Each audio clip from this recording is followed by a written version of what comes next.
video बनाउनु छ यहाँ दाइसँग कुरा गरिरहेछु मेरो कहानीको बारे भन्नुहोस् त के कहानी हो तपाईँको भन्ने न पहिला के हो अब पहिला अब एउटा बिहा गर्यो बिहा गरेपछि अब 4 वर्ष 5 वर्ष हुँदाखेरि चाहिँ मृत्यु भयो होइन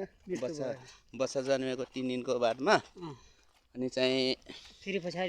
पछाडि एउटा माइलीले ल्याइयो 8-10 महिना पछाडि माइली कति दिन खप्यो त्यो चाहिँ 4 वर्ष 4 वर्ष मात्रै फेरि त्यो 4 वर्ष मात्रै हो अनि फेरि त्योभन्दा पछाडि फेरि 16 दिनमै बिहा गरे त्यसलाई छोडेदेखि उसले ऊ र मेरो अब राम्रो भएन माइलीसँग अनि फेरि अब माइलीको पछाडि साइलीकोबाट एउटा छोरी छ माइलीबाट एउटा छोरी अनि चाहिँ अर्को कान्छीबाट एउटा छोरी कान्छीबाट पनि भइसक्यो ती भएर अब चाहिँ बिहा नगर्ने भन्ने आशा छ अब कोही दुःख पाएको भएपछि बिहा गर्ने होला पाएको भन्दा गाडीले हान्देला र अनि